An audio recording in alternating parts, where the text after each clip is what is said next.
اور مکے کے اندر دوبارہ سے ایک نئے عزم کے ساتھ دعوت کا آغاز کرتے ہیں۔ پھر ہم نے دیکھا تھا 11 نبوی کے موسم حج میں 6 افراد نے یثرب سے آ کے اسلام قبول کیا اور وہ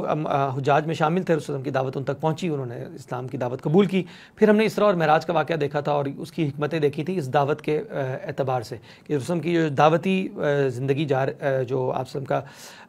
دعوت کے ادوار ہیں اس کے اعتبار سے ہم نے دیکھا تھا کہ اس جو تیسرا فیز ہے دعوت کا، اس فیز میں اگر اسراء اور معراج کا واقعہ پیش آیا تو اس کی کیا حکمت تھی۔ تو وہ ہمارے سامنے یہ آیا تھا کہ اس میں ایک تو یہ اشارہ دے دیا گیا کہ دعوت ابراہیمی علیہ السلام کے دنیا میں جو ہے وہ 2 مراکز تھے، ایک بیت المقدس اور دوسرا مسجد حرام، تو وہ دونوں اب رسول اللہ صلی اللہ علیہ وسلم کے تحت کیے جا رہے ہیں، اس نئی امت مسلمہ کو برپا کیا جا رہا ہے۔ سورہ بنی اسرائیل کے حوالے سے ہم نے یہ دیکھا تھا کہ گویا یہود کو ان کی چارج شیٹ سنا کے ان کی گزشتہ جو ہے وہ بدکاریاں بتا کے اللہ تعالیٰ نے گویا ان کو اشارہ دے دیا کہ اب تمہیں معزول کیا جا رہا ہے، اور یہ قرآن اور یہ جو حامل قرآن ہے محمد رسول اللہ صلی اللہ علیہ وسلم، ان کو گویا اب امامت کے منصب پہ محمد رسول اللہ صلی اللہ علیہ وسلم کو فائز کیا جا رہا ہے، اور گویا ان کی امت جو ہے وہ ایک اب وہ امت مسلمہ کا چارج سنبھالے گی۔ تو اس کے ساتھ ہی پھر ہم نے یہ بھی دیکھا تھا کہ سورہ بنی اسرائیل میں ہی اللہ تعالیٰ نے سوشل کمانڈمنٹس بھی جو ہیں مسلمانوں کے لیے معاشرتی احکامات بھی ہیں وہ بھی دیے ہیں۔ تو اب معاشرتی احکامات کے لیے ضروری ہے کہ ایک معاشرہ بھی ہو کہ جہاں پہ مسلمانوں کی جس پر گرفت ہو تاکہ وہ معاشرتی احکامات کی تنفیذ کر سکیں بتدریج، لیکن مکہ میں تو ایسا معاشرہ نہیں تھا۔ چنانچہ اسراء اور معراج کے واقعے سے ہم نے دوسری بات یہ کی تھی کہ یہ بھی سمجھ میں آتا ہے کہ اسراء اور معراج کے واقعے میں اور سورہ اسراء میں جو کہ مکی صورت ہے اس میں یہ اشارہ دے دیا گیا تھا کہ اب مسلمانوں کو ایک ایسا بیس کیمپ، ایک ایسا ٹھکانہ میسر آنے والا ہے کہ جہاں وہ جو معاشرتی احکامات دیے جا رہے ہیں ان کی وہ ترویج بھی کر سکیں گے۔ اچھا، اس کے بعد پھر ہم نے یہ دیکھا کہ 12 نبوی کا موسم حج آیا تو اس میں یثرب سے 12 لوگ آئے، پچھلے سال 6 گئے تھے، ان میں سے 5 دوبارہ آئے، 7 نئے لوگ آئے، 10 کا تعلق خزرج سے تھا، 2 کا اوس سے تھا، انہوں نے آ کے جو ہے وہ اسلام قبول کیا، رسول اللہ کے ہاتھ پہ بیعت کی۔ اس کے بعد یہ لوگ جاتے ہیں تو ان کے ساتھ مصعب بن عمیر رضی اللہ تعالیٰ عنہ جو کہ مکہ کے مکی صحابی ہیں رضی اللہ تعالیٰ عنہ، ان کو جو ہے وہ بھیجا گیا سفیر بنا کے، انہوں نے وہاں پہ جا کے دعوت کا کام کیا جو وہاں کے یثرب کے مسلمان تھے ان کے ساتھ، اور اللہ تعالیٰ نے ان کی جو کوششیں تھیں ان میں برکت عطا فرمائی۔ اس کے نتیجے میں 13 نبوی کا موسم حج آنے سے پہلے یہ واپس آئے ہیں، اور یثرب کے کئی گھرانوں میں جو ہے وہ کوئی نہ کوئی فرد مسلمان ہو چکا ہے، اکثر گھرانوں میں، اور انہوں نے آ کے رسول اللہ کو اپنی جو کامیابی اللہ تعالیٰ نے عنایت فرمائی تھی اس کی بشارتیں انہوں نے رسول اللہ تک پہنچائیں۔ اب 13 نبوی کا جب موسم حج آتا ہے تو اس میں 73 تقریباً مسلمان آتے ہیں، جس میں 2 خواتین بھی شامل ہیں، اور وہ آ کے رسول اللہ سے مینا کی گھاٹی میں خفیہ ملاقات کرتے ہیں اور رسول اللہ سے ایک بیعت کرتے ہیں۔ اس بیعت میں یہ کہ وہ اپنا مال بھی اللہ کے راستے میں خرچ کرنے کا اور رسول اللہ کی حفاظت کے لیے اپنی جان دینے کا بھی گویا وہ اس میں عزم جو ہے وہ اس بیعت میں ظاہر کرتے ہیں، اس بات پر وہ بیعت کرتے ہیں رسول اللہ سے۔ اور اس کے بعد یہ کہ 14 نبوی جب سٹارٹ ہوتا ہے تو اس میں پھر رسول اللہ کو سفر کے مہینے میں مسلمانوں کو رسول اللہ نے پہلے ہی ہجرت کی اجازت دے دی تھی، تو مسلمان جو ہے وقتاً فوقتاً ہجرت کرنا شروع ہو چکے تھے، اور یہ جو آخری بیعت ہوئی ہے اس کو بیعت عقبہ ثانیہ، بیعت عقبہ کبریٰ کے نام سے تاریخ میں یاد کیا جاتا ہے۔ تو بیعت عقبہ ثانیہ سے تقریباً 1 سال پہلے ہی مسلمانوں کو جب موقع ملا تو وہ ہجرت کرتے رہے یثرب کی جانب۔ اب رسول اللہ صلی اللہ علیہ وسلم کو سفر 14 نبوی کے اندر اللہ تعالیٰ کی طرف سے اجازت دی گئی، ادھر دارالندوہ میں رسول اللہ کے قتل کی سازش ہو رہی ہے، ادھر رسول اللہ کو اجازت دی گئی، چنانچہ رسول اللہ صلی اللہ علیہ وسلم نے وہ سفر ہجرت اختیار فرمایا۔ پہلے غار ثور میں تشریف لے گئے، وہاں پہ کچھ دن قیام کیا، آپ کے ساتھ آپ کے یار غار ابو بکر صدیق رضی اللہ تعالیٰ عنہ بھی ہیں۔ وہاں سے پھر آپ صلی اللہ علیہ وسلم نے ہجرت کا سفر کیا، اور چند دن کے بعد آپ صلی اللہ علیہ وسلم پیر کے دن 8 ربیع الاول سن 14 نبوی یا اور اب اس سن 14 نبوی کو ہم یکم ہجری کہتے ہیں، ٹھیک ہے، ہمارا ہجری کیلنڈر اسی سے چلا ہے ہجرت سے، تو یہ یکم ہجری کہا جاتا ہے، یہ 14 نبوت کا 14واں سال ہے، اس کو یکم ہجری کہا جاتا ہے۔ تو یکم ہجری یہ اب 23 ستمبر سن 622 بنتی ہے کہ رسول اللہ صلی اللہ علیہ وسلم قباء میں پہنچے ہیں۔ قباء میں آپ نے چند دن قیام کیا، اسی دوران آپ نے قباء میں مسجد قباء کی بنیاد بھی رکھی، اور پھر قباء سے آپ سفر تشریف جمعے کے دن آپ روانہ ہوئے ہیں، اور پھر آپ صلی اللہ علیہ وسلم پہنچے ہیں مدینہ جمعۃ المبارک کے دن، اور وہاں پر آپ صلی اللہ علیہ وسلم نے مدینہ میں اب جب مدینہ تشریف لے آئے ہیں تو مدینہ میں آپ نے آ کے جو اقدامات کیے ہیں، اب ہم انشاءاللہ تعالی یہ تو پچھلی جو ہماری 3 لیکچرز ہیں اس کا ہم نے خلاصہ آپ کے سامنے میں نے رکھا ہے۔ اب یہ کہ ہم مدنی زندگی میں آپ صلی اللہ علیہ وسلم کو کن مسائل کا سامنا کرنا پڑا، مدینہ کے جو مسئلے تھے وہ مکہ سے ایک اعتبار سے بڑے یونیک تھے۔ یوں محسوس ہوتا ہے، ہو سکتا ہے کچھ لوگوں کے ذہن میں یہ بات ہو کہ مدینہ آ کے زندگی جو ہے وہ بڑی پرسکون ہو گئی، کیونکہ مسلمانوں کی کچھ تعداد موجود ہے، اور اب وہ جسمانی تشدد جس کا مشرکین مکہ کی طرف سے سامنا تھا اب وہ پیش نہیں آ رہا، تو زندگی بڑی پرسکون ہوگی۔ حالانکہ جو مدنی زندگی ہے وہ 10 سال پر محیط ہے، رسول کی جو نبوی زندگی ہے مدینہ میں وہ 10 سال پر محیط ہے، اور یہ 10 سال اتنے مصروف ہیں اس جو غلبہ دین حق کی جد و جہد ہے اس کے اعتبار سے، اس قدر مصروف ہیں اور اس قدر مسائل کا سامنا کرنا پڑا مسلمانوں کو کہ شاید مکی زندگی اس کا اندازہ آپ اس بات سے لگائیں کہ مکی زندگی میں مسلمانوں کا ایک ہی دشمن تھا، اور وہ تھے مشرکین مکہ۔ جو ریٹیلیشن ہے، جو پرسیکیوشن ہے، جو پروپیگنڈا ہے، وہ انہی کی طرف سے، یعنی ایک ہی دشمن ہے۔ جبکہ مدینہ آ کے بیک وقت کئی دشمنوں کو ہینڈل کرنا پڑا، کئی طرح کے مسائل سے سابقہ پیش آیا۔ تو بہرحال یہ مدنی زندگی میں ہم ان کا پہلے انہی کا تذکرہ کریں گے انشاءاللہ تعالی۔ تو پہلے تو یہ مدنی زندگی میں ان باتوں پر جانے سے پہلے یہ سمجھ لیں کہ جس طرح مکی زندگی کو ہم نے دعوت کے اعتبار سے 3 حصوں میں تقسیم کیا تھا، اسی طرح مدنی زندگی کو بھی جو رسول اللہ صلی اللہ علیہ وسلم کا پروفیٹک مشن ہے، جو مشن رسالت ہے، اقامت دین، غلبہ دین، اس اعتبار سے، اس غلبہ دین کی جد و جہد کے اعتبار سے اس مدنی زندگی کو، 10 سالہ مدنی زندگی کو بھی ہم 3 فیزز میں تقسیم کریں گے انشاءاللہ۔ وہ فیزز کیا ہیں؟ پہلا فیز جو ہے وہ اب سٹارٹ ہوتا ہے ہجرت کے فوراً بعد، یعنی 1 ہجری سے، اور یہ جائے گا ذوالقعدہ 6 ہجری تک۔ ذوالقعدہ 6 ہجری میں صلح حدیبیہ ہوئی ہے جا کے۔ اچھا، یہ آپ یہ دیکھیں کہ یہ مدنی زندگی کا سب سے بڑا فیز ہے۔ اچھا، اتنا بڑا فیز جو ہے یہ اس وجہ سے کہ دعوت ایک خاص اعتبار سے آگے اس میں بڑھ رہی ہے۔ ذوالقعدہ 6 ہجری میں جب صلح حدیبیہ ہوتی ہے تو دعوت ایک نیا ٹرن لیتی ہے، چنانچہ وہاں سے ایک نیا فیز سٹارٹ ہوتا ہے۔ ہم چونکہ دعوت کے اعتبار سے فیزز ذکر کر رہے ہیں، تو یہ جو پہلا فیز ہے اس میں مسلمانوں کے خلاف اندرونی سازشیں بھی ہیں، بیرونی تھریٹس بھی ہیں۔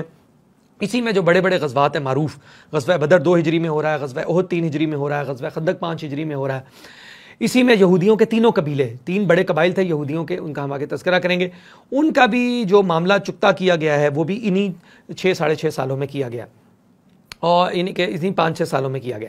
اچھا، اس کے بعد یہ جو پہلا مرحلہ ہے اس میں مسلمانوں کو سخت قسم کی جو ہے وہ مسائل کا اندرونی طور پہ بھی اور خارجی طور پہ بھی سامنا کرنا پڑا۔ تو مدینہ کو صفحہ ہستی سے مٹانے کے لیے جو ہے وہ بڑی چڑھائیاں بھی کی گئی ہیں۔ تو بہرحال اس کے ہم واقعات کا اب تذکرہ کریں گے آج۔ دوسرا جو مرحلہ شروع ہوتا ہے، جیسے میں نے کہا، صلح حدیبیہ سے شروع ہوتا ہے۔ جب صلح حدیبیہ ہو جاتی ہے تو مدینہ کی جنوبی سائڈ پہ مکہ ہے، ٹھیک ہے جی، تو جنوبی سائڈ سیف ہو گئی، 10 سال کی جنگ بندی کا معاہدہ ہو جاتا ہے۔ اب یہ کہ مسلمانوں کے پاس دعوت کو پھیلانے کا بھی موقع ہے، اور یہ مسلمانوں کے جو دشمن ہیں، جو خیبر میں جا کے یہودی آباد ہو چکے ہیں کچھ، وہ اب مسلمانوں کے پاس موقع ہے کہ اب ان کا بھی بندوبست کریں۔ چنانچہ 7 ہجری کا جب آغاز ہوتا ہے تو اس میں یہ کہ مسلمانوں نے فوراً ہی جو ہے وہ غزوہ خیبر ہے، اور اسی مرحلے کے اندر رسول اللہ صلی اللہ علیہ وسلم نے جو شاہان عالم ہے، اب یہ دعوت کے دیکھیں ایک نیا سٹیپ ہے کہ رسول اللہ صلی اللہ علیہ وسلم کی دعوت اب عرب سے باقاعدہ طور پہ اب عرب سے باہر نکل رہی ہے، ٹھیک ہے جی، اکراس دا بارڈر جا رہی ہے، گلوبل ہو رہی ہے۔ یہ وہ موقع ہے، یعنی کہ مدنی زندگی کا دوسرا فیز ہے دعوت کے اعتبار سے۔ یہ 7 ہجری کا آغاز ہے کہ اسلام کی دعوت گلوبل ہو رہی ہے۔ رسول اللہ صلی اللہ علیہ وسلم اس موقع پہ اپنے سفیر جو ہیں وہ دنیا میں مختلف طرف بھیجتے ہیں، جس میں رومن امپائر اور پرشین امپائر قابل ذکر ہیں۔ یہ دنیا اس وقت بائی پولر تھی، 2 بڑی یہ سپر پاورز تھیں، ان کی طرف بھی گئے ہیں، اور دیگر جو ہے وہ بادشاہوں کی طرف بھی رسول اللہ صلی اللہ علیہ وسلم نے اپنے سفراء بھیجے ہیں، جنہوں نے جا کے وہاں پہ باقاعدہ طور پہ رسول اللہ کے خطوط پیش کیے ہیں اور اسلام کی دعوت دی ہے باقاعدہ طور پہ۔ تو یہ 7 ہجری میں جا کے گویا اسلام کی دعوت پہلی دفعہ باقاعدہ طور پہ گلوبل ہوئی ہے۔ اچھا، اسی مرحلے کے اندر پھر مارکہ موتا آتا ہے، رومن امپائر کے ساتھ پہلا باقاعدہ مارکہ، اور اسی مرحلے کے اندر پھر غزوہ تبوک بھی آئے گا، جو کہ اچھا، اس کے بعد یہ مرحلہ جو ہے وہ جا کے، بلکہ غزوہ تبوک اگلے مرحلے میں آئے گا۔ اس مرحلے کو ہم جو منتج ہوتا ہے یہ ختم ہوتا ہے 8 ہجری میں، رمضان المبارک میں۔ رمضان المبارک 8 ہجری میں فتح مکہ ہوتی ہے۔ اس کی وجہ یہ ہے کہ صلح حدیبیہ کی وائلیشن ہوتی ہے مشرکین کی طرف سے، جس کے نتیجے میں فتح مکہ ہوتی ہے۔ اچھا، یہاں سے پھر ہم یہ دیکھتے ہیں فتح مکہ جو ہے اسی کی ایکسٹینشن ہے پھر آگے غزوہ حنین اور پھر غزوہ طائف۔ اچھا، یہاں سے رسول جب واپس ہوتے ہیں تو گویا اب وہ تیسرے مرحلے میں اسلامی دعوت انٹر ہو چکی ہے۔ اب اس مرحلے کے اندر پھر رسول کی حیات طیبہ کا آخری غزوہ ہے جو غزوہ تبوک ہے، یہ رومن امپائر کے ساتھ، اس میں رسول بنفس نفیس تشریف لے کے گئے ہیں، اور یہ رسول کی حیات طیبہ کا آخری غزوہ بھی ہے، اور یہ رومن امپائر کو ایک جو ہے وہ بڑے لیول پہ رومن امپائر کے ساتھ آمنا سامنا ہوا ہے اس میں۔ البتہ یہ کہ رومن امپائر نے لڑائی سے گریز کیا، وہ ہم انشاءاللہ اس کا آگے دیکھ لیں گے، لیکن مسلمانوں کو اس کے نتیجے میں بڑے سیاسی فوائد جو ہیں، بڑے پولیٹیکل بینیفٹس جو ہیں مسلمانوں کو حاصل ہوئے ہیں، اور ان کی جو اثر و رسوخ ہے، سیاسی اثر و رسوخ، وہ عرب پر بڑا مستحکم ہو گیا۔ اچھا اسی مرحلے میں پھر جو تیسرا مرحلہ ہے یہی وہ مرحلہ ہے کہ جس کے متعلق گویا قرآن نے کہا ہے وَرَأَيْتَ النَّاسَ يَدْخُلُونَ فِي دِينِ اللَّهِ أَفْوَاجًا کہ اس میں لوگ فوج در فوج اللہ کے دین میں گویا داخل ہو رہے ہیں. اور جیسے کہ اب مدینہ سے ابھی تک مہمات جاتی ہی تھیں لیکن 9 ہجری جب آتا ہے تو اس کو عام الوفود بھی کہا جاتا ہے, وفود کا سال. اس میں جوک در جوک جو ہے وہ مسلمانوں کا جو ہیڈ کوارٹر ہے مدینہ کے اندر, اس میں جو ہے وہ وفود آئے ہیں اور انہوں نے آ کے رسول اللہ صلی اللہ علیہ وسلم سے اسلام کے متعلق دریافت کیا. کئیوں نے اسلام قبول کیا, کچھ نے نہیں بھی کیا, لیکن یہ کہ وفود کی بھرمار ہوئی ہے. اچھا وفود صرف 9 ہجری میں نہیں آئے, آگے پیچھے بھی آتے رہے. بہرحال یہ مرحلہ جو ہے پھر جا کے اختتام, اسی مرحلے میں رسول اللہ صلی اللہ علیہ وسلم نے اپنی حیات طیبہ کا پہلا اور آخری حج, ایک ہی حج آپ نے فرمایا, وہ 10 ہجری میں آپ نے ادا فرمایا. اور پھر یہ مرحلہ ختم ہوتا ہے سن 11 ہجری ربیع الاول میں, جب کہ رسول اللہ صلی اللہ علیہ وسلم اس دنیا سے تشریف لے گئے. تو اب ہم آتے ہیں, اب ایک ایک مرحلے کے متعلق ہم کچھ گفتگو کرتے ہیں انشاءاللہ تعالی. تو پہلا مرحلہ ہے جو کہ 1 ہجری سے سٹارٹ ہو گیا, اب ہجرت ہو چکی ہے. اب مدنی زندگی میں رسول اللہ صلی اللہ علیہ وسلم کو فوری طور پہ کم از کم 3 قسم کے گروہوں سے سابقہ پیش ہے, جن کے مسائل, ہر ایک کے مسائل جو ہیں وہ ایک دوسرے سے مختلف ہیں, تو ان مسائل کا اسی نوعیت کا حل بھی وہ مانگتے ہیں. ٹھیک ہے, اب یہ فوری قسم کے مسائل ہیں, اس میں تو کچھ تو بالکل فوری قسم کے مسائل ہیں جن کو فوراً ایڈریس کرنا ہے. تو پہلے تو وہ گروہ کون سے ہیں؟ ایک تو گروہ ہے صحابہ کرام کا. صحابہ کرام کا گروہ ہے. اب صحابہ کرام میں بھی 2 اب کیڈرز بنا لیں. اب یہ یثرب جو ہے, اب یہ مدینہ تو نبی صلی اللہ علیہ وسلم بن چکا ہے, اب یہ مدینہ منورہ بن چکا ہے. ٹھیک ہے, رسول اللہ صلی اللہ علیہ وسلم کا شہر بن چکا ہے. اب مدینہ تو نبی صلی اللہ علیہ وسلم کے اندر ایک صحابہ کے 2 کیڈرز ہیں, ایک تو مہاجرین اور ایک انصار. اب مہاجر جو ہیں وہ ظاہر بات ہے کہ وہ تو کوئی سامان تو نہیں, وہاں سے اپنی جائیدادیں تو نہیں ساتھ لے کے آئے, تو وہ تو اب ان کی سیٹلمنٹ کا مسئلہ ہے. اب ظاہری بات ہے کہ کوئی چھت چاہیے, کوئی کھانے پینے کو چاہیے, کوئی وہاں پہ کوئی معاش کا بندوبست ہوگا, تو یہ ان کے ساتھ فیملیز بھی ہیں, تو ایک تو ان کی فوری سیٹلمنٹ چاہیے. ٹھیک ہے, دوسرا یہ ہے کہ جو اب انصار ہیں, انصار جو ہیں وہ اب جب مسلمان یہاں پہ آئے ہیں مدینہ کی, اب چھوٹی چھوٹی آبادیاں تھیں اب, اور بارٹر ٹریڈ ہوتی تھی, تو اب یہ کہ وہاں پر ان کے اوپر, انصار کے اوپر لوڈ ہے کہ ان کو اپنے مسلمان بھائیوں کو انہوں نے ظاہری بات ہے سپورٹ بھی کرنی ہے. تو اس کا ایک تو یہ مسئلہ فوری جو ہے وہ اپنا حل مانگتا ہے. دوسرا یہ کہ جو گروہ وسلم کے سامنے تھا وہ تھا مدینہ کے جو اصلی باشندے تھے, یعنی کہ جو مشرکین مدینہ کہہ لیں آپ ان کو. ٹھیک ہے, کیونکہ مدینہ کے اندر تمام آبادی تو مسلمان نہیں ہوئی, بہت سارے لوگ ایسے ہیں جو اپنے آبائی دین پر قائم ہیں, تو ان کو ہم مشرکین مدینہ کہہ لیتے ہیں. اچھا مشرکین مدینہ میں بھی اب 2 کیڈرز ہیں. مشرکین مدینہ میں ایک وہ لوگ ہیں کہ جو رسول اللہ صلی اللہ علیہ وسلم کے اور اسلام کے خلاف بغض رکھتے ہیں, اور ان کو رسول اللہ صلی اللہ علیہ وسلم کا آنا ایک آنکھ نہیں بھا رہا. ٹھیک ہے, اچھا دوسری قسم کے وہ مشرکین مدینہ ہے کہ جو جو دیکھ رہے ہیں کہ جی کیا ہوتا ہے, اب یہ مسلمان آئے ہیں, ایک نیا دین ہے, اور ایک شخص ہیں جو انہوں نے نبوت کا دعویٰ کیا ہے صلی اللہ علیہ وسلم, تو اب یہ کہ حالات کس رخ بیٹھتے ہیں, تو یعنی کہ ان کے دل میں کوئی ڈسکریمنیشن نہیں ہے, یا ان کے دل میں کوئی آپ یہ کہیں جس کو بائسڈ نہیں ہے وہ. بہرحال وہ دیکھ رہے ہیں حالات کی نبض, وہ چیک کر رہے ہیں کہ کس حالات اونٹ جو ہے کس کروٹ بیٹھتا ہے, تو ان کا امکان ہے کہ یہ اسلام قبول کر لیں گے. تو اچھا تیسرا جو گروہ ہے جس کا رسول اللہ صلی اللہ علیہ وسلم کو آ کر یہاں پہ جس سے سابقہ پیش آیا, وہ ہے یہودیوں کا. یہودیوں کا پہلے بھی ہم نے تذکرہ کیا کہ یہودی سینکڑوں سال سے یہاں پہ آ کے آباد ہیں, وہ عربوں کے کلچر میں رچ بس چکے ہیں, اور ان کے شادی بیاہ بھی ہیں, ان کے لین دین بھی ہیں, ان کے معاملات بھی ہیں. بلکہ اوس اور خزرج جو یہاں کے بہت پرانے قبیلے تھے یثرب کے, یہ ان کی جو لڑائیاں تھیں بڑی معروف لڑائیاں تھیں, بڑی لمبی لڑائیاں ہوتی تھیں ان کی, تو ان کو لڑانے والے بھی پیچھے یہود ہوتے تھے, بلکہ ان کے ساتھ شامل ہو کے لڑا بھی کرتے تھے. تو گویا یہود جو ہیں وہ بالکل عرب ہی تھے, یعنی کہ دیکھ کے شاید کہنا مشکل ہو کہ یہ کوئی یہودی ہے جو کہ باہر سے آیا ہوا ہے, وہ سینکڑوں سال سے ادھر ہی ہیں, تو وہی ان کا کلچر ہے, اسی طرح ہے. البتہ یہ کہ ان کے اندر جو اپنی نسلی عصبیت ہے وہ برقرار ہے. اور یہودیوں کا معاملہ یہ تھا کہ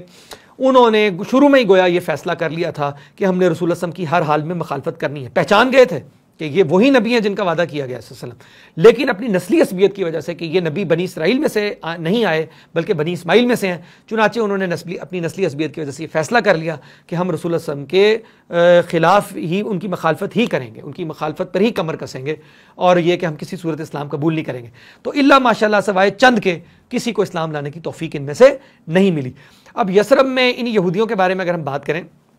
تو یثرب میں ان یہودیوں کے 3 بڑے قبیلے تھے. ایک ان کا قبیلہ بنو قینقاع تھا, اور یہ خزرج کے الائز تھے, یعنی اوس اور خزرج 2 مشرکین مدینہ کے جو ان کے آبائی قبائل جو تھے, وہاں کے آبائی باشندے وہ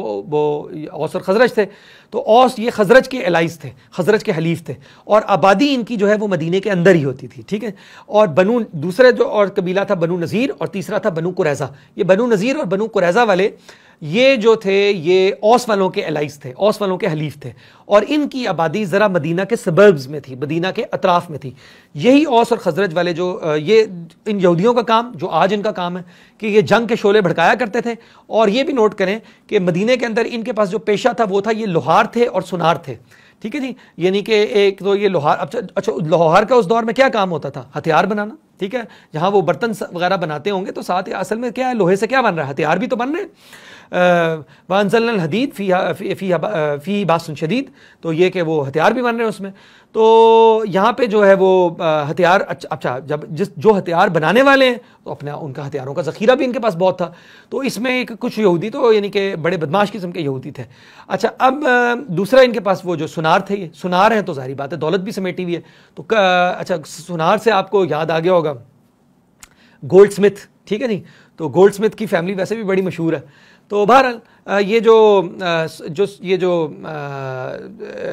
پیسہ بھی ان کے پاس ہوتا تھا، تو یہ پیسہ بھی سود پر دیا کرتے تھے جو یثرب کے آبائی باشندے تھے اوس اور خزرج والے، ان کو یہ سودی قرضے بھی دیتے تھے اور پھر ان کو ہتھیار بھی فراہم کرتے تھے اور ان کے ساتھ کبھی کبھی مل کے لڑا بھی کرتے تھے، یعنی لڑائی کے شعلے بھڑکاتے تھے، اور اس سے یہ وار اگینسٹ ٹیرر کی اپنی انڈسٹری چمکائی اور یہ کہ اپنا جو ہے وہ کام چلاتے تھے۔ تو یہ آج حال ان کا ہے کہ جیسے یہ کہ بڑی بڑی جنگیں پلان کرتے ہیں کہ اور وہ دیکھتے ہیں کہ کس خطے کے اندر یہ پوٹینشیل ہے کہ ان کے پاس پیسہ ہے، کہ جس طرح آپ دیکھیں گلف وار کے اندر کس کو لوٹا انہوں نے، پہلے تو ظاہری بات ہے مارک کیا ہوگا نا کسی نے کہ یار یہ ان کے عربوں کے پاس پیسہ ہے، تو اب جنگ اگر مسلط ہوگی تو اس کے لیے آئیڈیل ریجن ہے، تو وہاں ایک جنگ جو ہے وہ گویا ایک سٹیج سجایا گیا، اور پھر یہ کہ وہ ڈرا دھمکا کے خوف دلا کے اور وہاں پہ ایک جنگ مسلط کی گئی، اور جو پرانا اسلحہ تھا اور جو پرانے ماس تھے اور نہ جانے کیا کیا انہوں نے وہ عربوں کو بیچا اور خوب جو ہے ان کو لوٹا ہے وہاں سے، ٹھیک ہے جی۔ تو یہی کام اس وقت بھی کیا کرتے تھے، اور انہوں نے جو اوس و خزرج کے جائیدادیں بھی جو ہیں وہ اپنے پاس رہن رکھی ہوتی تھیں۔ تو بہرحال یہ ان کے تماشے تھے وہاں پہ، تو سود خور بھی، اور جناب اسی طرح یہ کہ جو وار اگینسٹ ٹیرر والی انڈسٹری بھی جو ہے وہ چلائی ہوئی تھی انہوں نے۔ اچھا اس کے بعد اب رسول اللہ صلی اللہ علیہ وسلم نے جو ان معاملات کا جو اب سلوشن ہے، ظاہری بات ہے ان تینوں گروہوں کو آپ نے ٹیکل کرنا ہے، تو آپ نے جو فوری اقدامات کیے ہیں ہجرت کے بعد وہ آپ نے کیا کیے ہیں، وہ کام پلیز آپ نوٹ کریں۔ پہلا کام تو آپ نے کیا کہ آپ نے ایک فوری طور پہ ایک مسجد، یعنی مسلمانوں کا ہیڈ کوارٹر ہونا چاہیے، تو وہ مسجد کا وہ رول نہیں ہے جو ہمارے ہاں مساجد کا رول ہے کہ جی 5 وقت کی نماز ہو رہی ہے اور چلیں بچوں کو ناظرہ پڑھا رہے ہیں، اس کے علاوہ آپ دیکھتے ہیں الا ماشاء اللہ کچھ مسجدیں ہیں جو اسے ہٹ کے بھی کام کرتی ہیں، ورنہ آپ دیکھتے ہیں کہ مسجد محض جو ہے وہ ایک نماز اور ناظرہ قرآن کا یا حفظ کا جو ہے وہ ادارہ بن کے رہ گیا، جبکہ رسول اللہ صلی اللہ علیہ وسلم نے جو مسجد بنائی وہ مسجد نبی صلی اللہ علیہ وسلم یقیناً وہ ہے کہ اللہ تعالیٰ کی عبادت کا گھر تو تھا ہی، لیکن اس کے ساتھ وہ مسلمانوں کی پارلیمنٹ بھی تھی، وہ مسلمانوں کی مجلس شورا بھی وہیں پہ منعقد ہوتی تھی، اور جو فقراء مہاجرین تھے ان کا جو ہے وہ مسکن بھی وہی تھا، اور وہ مسلمانوں کی پہلی یونیورسٹی بھی آپ اس کو کہہ سکتے ہیں، اسلام کی پہلی یونیورسٹی مسجد نبی صلی اللہ علیہ وسلم ہے، اور وہاں پہ تعلیم و تعلم ہوتا تھا، اصحاب صفہ بھی وہیں پہ ہیں۔ تو یہ کہ یہ مسجد کے کئی رولز تھے، وہاں کئی رولز تھے، تو بہرحال مسجد نبی صلی اللہ علیہ وسلم کی تعمیر ہوئی ہے، اور وہ اب معروف ہے کہ وہ اسی جگہ پہ کی گئی جہاں رسول کی اونٹنی بیٹھی تھی، اور وہاں پہ وہ 2 یتیم لڑکوں کی جگہ تھی جس کو قیمتاً آپ صلی اللہ علیہ وسلم نے جو ہے وہ لیا، اور اس کے بعد آپ صلی اللہ علیہ وسلم نے وہاں پہ مسجد نبی صلی اللہ علیہ وسلم کی تعمیر فرمائی ہے۔ اچھا یہ ایک ہیڈ کوارٹر جو ہے وہ میسر آیا مسلمانوں کو، اسی کے ساتھ ہی جو رسول کے لیے حجرے بھی وہ چھوٹے چھوٹے وہ تعمیر کر دیے کہ جو ازواج مطہرات رضی اللہ تعالیٰ عنہ کا پھر جو ہے وہ انہی کے گھر بنے۔ اچھا اس کے بعد یہ کہ دوسرا جو امپورٹنٹ کام آپ نے کیا ہے وہ جیسے میں نے کہا تھا مہاجرین کی سیٹلمنٹ کا مسئلہ تھا، تو آپ نے مہاجرین اور انصار کے درمیان ایک مواخات کا معاہدہ کروایا جو مواخات مدینہ کے نام سے مشہور ہے، جس میں آپ کو معلوم ہے کہ انصار اور مہاجروں میں سے ایک انصاری ایک مہاجر کو جو ہے وہ بھائی بھائی بنایا گیا ہے، اور وہ انصاری نے پھر ان کی ذمہ داری لی ہے۔ تو یہ اب ظاہری بات ہے یہ جو معاشی مسئلہ ہوتا ہے بہت بڑا مسئلہ ہوتا ہے، تو یہ کہ اس کی سیٹلمنٹ بہت ضروری ہوتی ہے۔ اچھا اس کے بعد جو تیسرا آپ نے امپورٹنٹ کام کیا جس کے ذریعے سے آپ نے خصوصاً یہود کو جو ہے وہ آپ نے جکڑا ہے، اور تاکہ یہ کہ وہ اچھا دیکھیں ایک چیز نوٹ کریں، یہودیوں کو یہ جرت نہیں ہوئی کہ وہ پہلے دن ہی رسول اللہ صلی اللہ علیہ وسلم کے خلاف تلواریں لے کے کھڑے ہو جاتے، یہ بہرحال ان کو جرت نہیں ہوئی، ٹھیک ہے۔ ویسے بھی بنیادی طور پہ اگر آپ دیکھیں دنیا کے اندر یہ یہودی ہے بزدل ہی، اور یہ خود لڑتا نہیں ہے بلکہ یہ ہے کہ اپنے آگے، اور قرآن نے بھی یہ ذکر کیا نا یہ عمر کے معاملے میں کس قدر حریص ہیں، لیکن یہ کہ اگر 1000 سال بھی جی لیں گے جانا تو اللہ ہی کے پاس ہے، ٹھیک ہے۔ تو بہرحال یہ کہ اس وقت بھی ان کی جرت نہیں ہوئی کہ رسول اللہ کے سامنے یہ کھڑے ہو جاتے تلواریں نکال کے، البتہ یہ کہ سازشی سام تو ہیں، تو رسول اللہ نے ان کو جکڑنے کے لیے پھر یہ کیا کہ خصوصاً ان کے لیے ایک میثاق مدینہ جو ہے وہ تاریخ میں مشہور ہے، وہ معاہدہ جو ہے وہ کیا گیا ہے، اور اس کی شکوں کو بھی اگر دیکھیں تو اس سے بہرحال یہ کہ اندازہ ہوتا ہے کہ رسول اللہ صلی اللہ علیہ وسلم اور مسلمان جو ہیں بہرحال ایک ہاتھ اوپر ہی ہیں اس سے یہودیوں سے، اور یہودیوں نے بہرحال کچھ دب کر ہی وہ معاہدہ کیا ہے۔ تو مساک مدینہ کے ذریعے البتہ یہ کہ فریقین یعنی کہ مسلمان بھی اور یہودی بھی یہ باؤنڈ ہو گئے کہ وہ مدینہ کے اندر کسی قسم کی انتشار پیدا نہیں کریں گے، اور مدینہ کے اوپر کوئی بیرونی حملہ ہوتا ہے تو یہ مدینہ میں مل کر جو ہے وہ مقابلہ کیا جائے گا، ٹھیک ہے جی۔ تو اور اگر کسی چیز میں اختلاف ہو جائے تو پھر بہرحال یہ ہے کہ فیصلہ جو ہے وہ رسول اللہ صلی اللہ علیہ وسلم ہی اس میں اختلافی مسئلے میں فرمائیں گے۔ تو اس کے بعد اب یہ تو مدینہ کے کچھ اندرونی حالات ہیں جو فوری طور پہ مسلمانوں کو جن سے سامنا کرنا پڑا، گویا یہ آپ یہ کہ مدینہ کا جو انٹیریئر معاملات تھے وہ یہ تھے۔ اب یہ کہ جو مدینہ کا آپ دیکھیں، جو مدینہ کے جو خارجی معاملات ہیں تو اس میں جو مسلمانوں کو سب سے بڑی تھریٹ ہے بیرون مدینہ، مسلمانوں کے سب سے بڑے دشمن وہ کون ہیں؟ وہ مشرکین مکہ ہیں۔ مشرکین مکہ جو ہیں وہ اب سخت قسم کی گویا وہ انگاروں پہ لوٹ رہے ہیں، اور کیونکہ رسول اللہ صلی اللہ علیہ وسلم کو وہ نعوذ باللہ وہ قتل کرنا چاہتے تھے۔ اب انہیں یہ لگ رہا ہے کہ مسلمان بھی نکل گئے ہمارے چنگل سے، البتہ کچھ مسلمانوں کو انہوں نے روک لیا تھا وہاں زبردستی، کچھ کی فیملیز ہیں کہ کچھ کی فیملی آ گئی تو فیملی کا کوئی ممبر روکا ہوا ہے، ٹھیک ہے، زبردستی روکا ہوا ہے انہوں نے۔ لیکن بہرحال یہ کہ مسلمان جو جتنے بھی مسلمان ہوئے تھے ان کی اکثر تعداد جو ہے وہ اب ہجرت کر چکی ہے۔ پہلے کچھ مہاجرین حبشہ جو کہ حبشہ میں موجود ہیں، اور یہ اب مدینہ میں اکثر تعداد جو ہے وہ ہجرت کر کے آ چکی ہے۔ اب رسول اللہ صلی اللہ علیہ وسلم خود وہ نکل آئے ہیں اور اللہ تعالیٰ نے ان کو صحیح سلامت یہاں پہنچا دیا ہے، جبکہ وہ مسلم کو نعوذ باللہ قتل کرنا چاہتے تھے۔ اب یہ کہ ان کو یہ محسوس کیا ہو رہا ہے، دیکھیں دو معاملات ہیں جس کی وجہ سے مشرکین مکہ جو ہیں وہ اب سخت قسم کی ٹینشن میں ہیں۔ وہ ایک معاملہ تو یہ ہے کہ وہ ہے کہ اب یہ مسلمان ہمارے چنگل سے نکل گئے، رسول اللہ صلی اللہ علیہ وسلم بھی نکل گئے، اب یہ اگر کہیں چلے گئے مدینہ میں تو مدینہ ان کو بیس کیمپ مل گیا، اب یہاں پہ بیٹھ کے اگر یہ اسلام کی دعوت کو پھیلاتے ہیں تو ایک بڑی جماعت تیار کرتے ہیں، اس کے نتیجے میں ہو سکتا ہے کہ یہ مکہ کے اوپر حملہ کریں، اور پھر یہ کہ ہمیں سخت جو ہے وہ ہمیں شکست کا سامنا کرنا پڑے، کیونکہ ابھی تک تو انہوں نے مسلمانوں کو کنٹرول میں رکھا ہوا تھا اور دعوت کا کام کھل کے کرنے نہیں دے رہے تھے۔ تو ایک تو ان کو یہ ہے کہ مسلمان ایک بڑی طاقت بن کے تو پھر یہ مکہ پہ حملہ نہ کر دیں، اور یہ کہ ہمیں لینے کے دینے پڑے۔ دوسرا مسئلہ کیا ہے؟ دوسرا مسئلہ ہے پیٹ کا،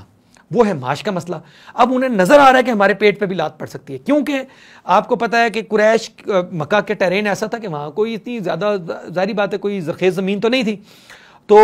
اب ان کا جو اصل انحصار تھا وہ تھا تجارت کے اوپر۔ قریش کی جو عیاشی تھی وہ تجارت کے اوپر، یہ جو اللہ تعالیٰ نے سورہ قریش میں بھی کہا ہے لیلافی قریش ایلافیہم رحلۃ الشتاء والصیف، تو یہ کہ قریش کو مانوس کر دیا سردی اور گرمی کے سفر سے۔ تو یہ یمن کی طرف بھی سفر کیا کرتے تھے اور شام کی طرف بھی سفر کرتے تھے، اور ویسے بھی یہ یمن سے اگر چلیں اور مکہ کے ہو کے مدینہ کی جو مغربی سائڈ ہے اس کی طرف سے ہوتے ہوئے تو اوپر چلے جائیں شمال کی طرف، تو یہ بڑی معروف جو ہے وہ تجارتی راستہ تھا۔ اچھا، تو قریش کی ٹریڈ ہوتی تھی۔ اب جو شام کا ان کا تجارتی راستہ ہے وہ مدینہ سے مغربی کچھ فاصلے پہ جو ہے وہ مغربی سائڈ سے ہو کے جا رہا ہے، تو اب ان کو یہ نظر آ رہا ہے کہ یہ کہیں مسلمانوں نے اگر طاقت بن گئے تو مدینہ کے پاس سے جو ہم نکلتے ہیں، مدینہ کی مغربی جانب سے ہمارا جو ساحلی راستہ ہے، تجارتی جو ہمارا روٹ ہے، ٹریڈ روٹ ہے، تو اس کو مسلمان کہیں انٹرسیپٹ نہ کرے تو ہمارے تو تجارتی قافلوں پہ جو ہے وہ لٹ جائیں گے ہم تو، اور تو ہماری تو لائف لائن ختم ہو جائے گی وہاں سے۔ تو اب یہ بھی ان کو نظر آ رہا ہے، چنانچہ اب یہ چاہ رہے ہیں کہ کوئی فوری طور پہ جو ہے وہ اقدامات کیے جائیں۔ چنانچہ انہوں نے اب کیا کرا، اب یہ ذرا آپ یہ اسی توجہ طلب باتیں ان کو آپ نے غور سے سننا۔ یہ دیکھیں، یہ گویا قریش کی چارج شیٹ بھی ہے۔ اب انہوں نے یہ ہے کہ دیکھیں بیرون اب یہ طرح طرح کی سختیاں اور مظالم تو یہ پہلے مسلمانوں پہ کر چکے ہیں 13 سال کے مکی دور میں۔ انہوں نے نفسیاتی ہتھ کنڈے بھی آزمائے ہیں، پروپیگنڈا بھی کیا ہے، اسلام کی دعوت کے خلاف شکوک و شبہات بھی پیدا کیے ہیں، لوگوں کو الجھایا بھی ہے، اور جسمانی پرسیکیوشن تو دبا کے کی ہے انہوں نے، حتیٰ کہ رسول اللہ صلی اللہ علیہ وسلم کو بھی انہوں نے جو ہے وہ آپ صلی اللہ علیہ وسلم کو بھی قتل کرنے کی کئی اٹیمپٹس کی ہیں ایکچولی، ٹھیک ہے جی۔ اچھا، پھر دوسرا کام انہوں نے کیا کیا ہے کہ انہوں نے وسیع پیمانے پہ مسلمانوں کے خلاف جو ہے وہ پروپیگنڈا جاری رکھا ہجرت کے بعد بھی۔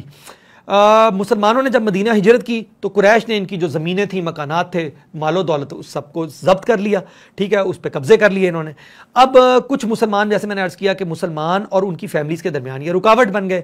اچھا، اگلی بات کیا ہے کہ جو مسلمان ان کے ہتھے چڑھے ہجرت کے دوران میں، یا یہ کہ ہجرت کرنے کی کوشش میں، ان کو انہوں نے قید کر کے اذیتیں بھی دیں۔ اچھا، اسی طرح پھر ان کی ایک اور جو چارج شیٹ کا اگلا چارج کیا ہے ان کا، کہ انہوں نے اسلامی دعوت کے جو سربراہ ہیں محمد رسول اللہ صلی اللہ علیہ وسلم، ان کو قتل کرنے کی کوشش بھی کی، یعنی کہ بہت بڑا جرم ہے یہ۔ اچھا، اس کے بعد انہوں نے بڑا گھناؤنا سیاسی کردار ادا کیا۔ ان کا جو پولیٹیکل رول تھا بڑا ہی نیگیٹو پولیٹیکل رول تھا۔ انہوں نے کیا کیا کہ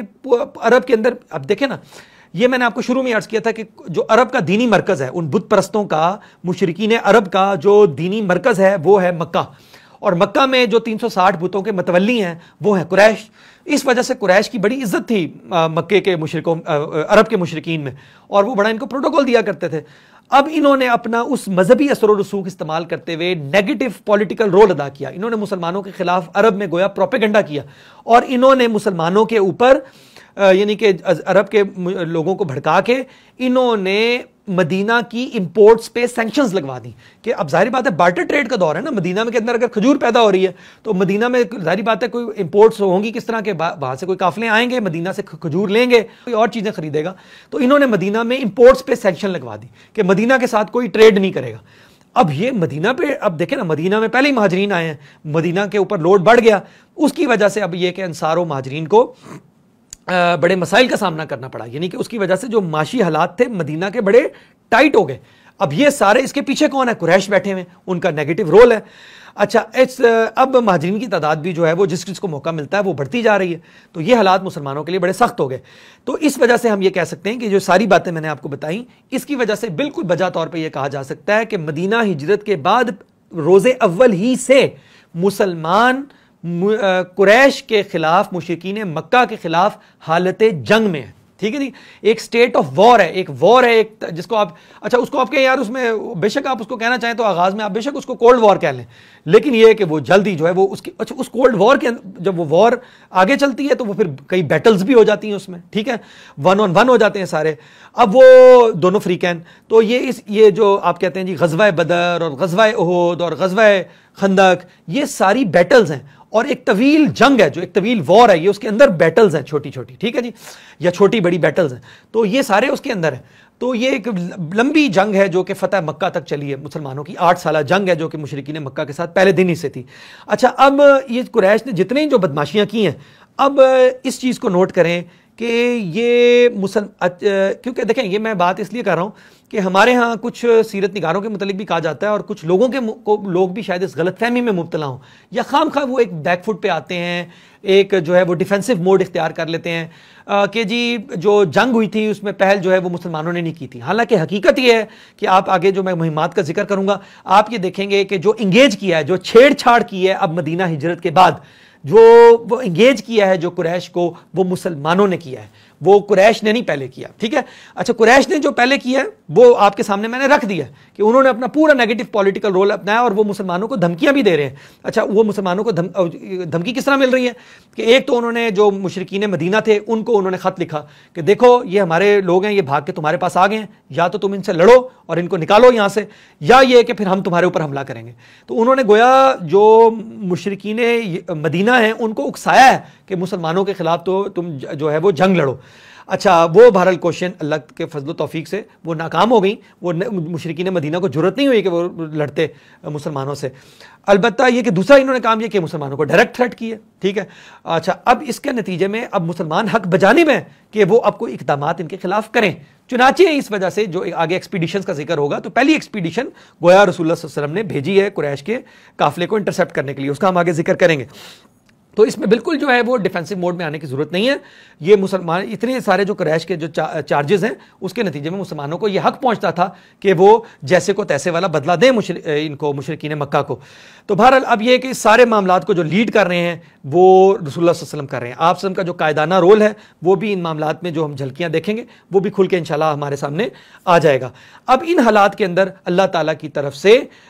مسلمانوں کو اجازت دی جاتی ہے, فرض نہیں کیا گیا, اجازت دی گئی. اذن للذین یقاتلون بانہم ظلموا, کہ جن مسلمانوں سے خام خواہ لڑائی کی جاتی ہے ان کو اجازت ہے کہ وہ بھی لڑیں, کہ یہ جو قریش تم سے لڑنے کے لیے پر تول رہے ہیں, تمہیں دھمکیاں دے رہے ہیں, تو تمہیں بھی اجازت ہے کہ اب تم ان سے لڑو, کیونکہ ان مسلمانوں پر ظلم ہو رہا ہے. وَإِنَّ اللَّهَ عَلَىٰ نَصْرِهِمْ لَقَدِيرٌ, اور بے شک اللہ تعالیٰ ان مسلمانوں کی مدد کرنے پر مکمل طور پہ جو ہے وہ قدرت رکھتا ہے. تو یہ مسلمانوں کو ان حالات میں اجازت بھی دے دی گئی, اور ساتھ میں یہ کہ بتا بھی دیا گیا کہ دیکھو لڑائی کا مقصد یہ نہیں ہے کہ تم نے صرف یہ ہے کہ کہ وہ تم سے لڑ رہے ہیں تو تم بھی ان سے لڑ لو، بلکہ لڑائی کے کچھ مقاصد ہیں اور وہ بڑے نیک مقاصد ہیں. یعنی اسلام میں جو قتال فی سبیل اللہ ہے یہ عبادت ہے اور بڑی اعلیٰ درجے کی عبادت ہے. ٹھیک ہے جی. اللہ تعالیٰ کو تو وہ لوگ محبوب ہیں جو اس کی راہ میں سیسا پلائی دیوار کی طرح لڑتے ہیں. تو بہرحال یہ کہ اسلام نے جو اس کو عبادت بنایا ہے تو اس کے کچھ نیک مقاصد بھی رکھے ہیں. یہ کوئی دوسری اقوام کی طرح عام جنگ نہیں ہے کہ جو زمین کا خطہ ہتھیانے کے لیے یا لوگوں پہ اپنا تسلط یا لوگوں کی کھوپڑیوں کے مینار بنانے کے لیے جو جنگیں کر لی جائیں، اس کا مقصد یہ نہیں ہے.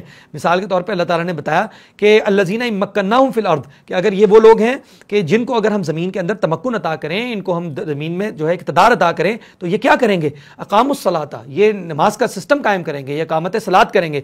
وآتوا الزکاۃ، اور یہ زکوٰۃ جو ہے وہ زکوٰۃ کا سسٹم قائم کریں گے. اور وامروا بالمعروف ونہوا عن المنکر، اور یہ امر بالمعروف اور نہی عن المنکر کریں گے. یہ لوگوں کو نیکی کی طرف بلائیں گے، برائیوں کے راستے روکیں گے، یہ برائیوں کے آگے بند باندھیں گے. وللہ عاقبۃ الامور، اور سب کاموں کا انجام کار تو اللہ ہی کے اختیار میں ہے. تو بہرحال اس کے بعد یہ ہے کہ اب جو رسول اللہ صلی اللہ علیہ وسلم نے عملی طور پہ جو اقدامات کیے ہیں، جس میں آپ صلی اللہ علیہ وسلم نے قریش کے قافلوں کو انٹرسپٹ کیا ہے اور آپ صلی اللہ علیہ وسلم نے گویا ان کو میسج دینے کی کوشش کی ہے، دیکھو یہ تمہاری جو تجارتی گزرگاہ ہے، یہ جو تمہاری لائف لائن ہے، یہ اب مسلمان اس پر نگاہ رکھے ہوئے ہیں. تو یہ تم جو مسلمانوں کو مسلسل دھمکیاں دے رہے ہو اور مدینے کے خلاف پروپیگنڈا کر رہے ہو اور مدینے کے خلاف نیگیٹو پولیٹیکل رول پلے کر رہے ہو، اس سے تم باز آ جاؤ، ہوش کے ناخن لو. اور مقصد کیا ہے کہ قریش ہوش کے ناخن لیں، اور اگر مسلمانوں سے کوئی معاہدہ وغیرہ کرنا چاہتے ہیں تو کر لیں. تاکہ اصل کام کیا ہے؟ اصل یہ کہ اسلام کی دعوت، تو مسلمانوں کو رسول اللہ صلی اللہ علیہ وسلم کو یہ موقع میسر آئے کہ وہ اسلام کی دعوت دل جمعی کے ساتھ پھیلا سکیں. تو بہرحال رسول اللہ نے جو عملی اقدامات کیے ہیں اس کا ذکر انشاءاللہ ہم اپنے سیرت النبی صلی اللہ علیہ وسلم کے ادوار کی اگلی ایپیسوڈ میں کریں گے. سبحانک اللہم و بحمدک، نشہد ان لا الہ الا انت، نستغفرک و نتوب الیک.